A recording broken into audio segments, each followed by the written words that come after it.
Vi skal lave en slik, hvor vi smager på dansk slik. Vi skal bare tjekke dem i gang. Hvad skal vi starte? Ja, vi starter lige med sodavanden. Sodavanden, den har vi selvfølgelig smagt før. Det er bare fordi, vi er tørstige. Ja. Så ja, den spørger vi lige på at smage, om den er perfekt.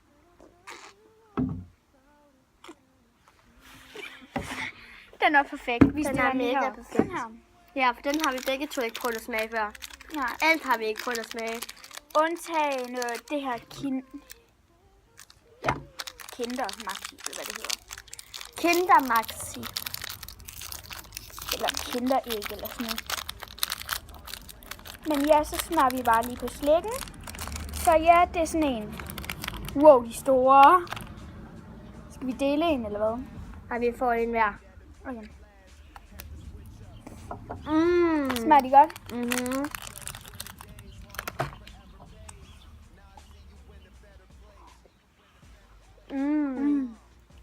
Hvor mange stjerner giver du den? Det giver Okay. 10. 5. Det synes, den er god, men ikke alt for god.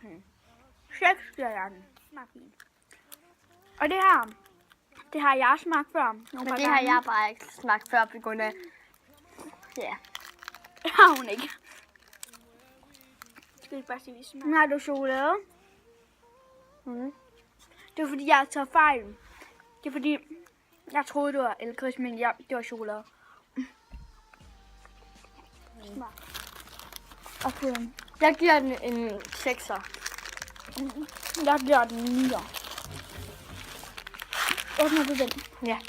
Og der tager vi bare en der, og så deler vi den sidste. Altså, det er ikke Sådan en her. Lille kage. Og det hedder peanut butter cups. Det er bare bedst. Jeg har ikke prøvet. Jeg giver den 10. Okay. Hvis jeg har prøvet at smage peanut butter, så kan jeg også lide den her. Så kan jeg også lide den her. For det er fuldstændig... Ja. Og jeg tager sådan en. Okay. Hej, Line. En 10'er. Jeg kan næsten... Jeg giver den en 8'er. Præcis den samme med mig. Jeg giver den ikke en 10'er, for man kan næsten ikke smage noget. Nå. Nå. I skal give den en like og abonnere og kommentere. Hej! It's been a long day without you, my friend, and I'll Jeg har.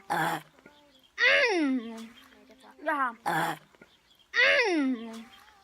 Det smager fucking godt. Det smager fucking godt. Det smager fucking godt. Jeg har. Det smager fucking godt. Jeg har.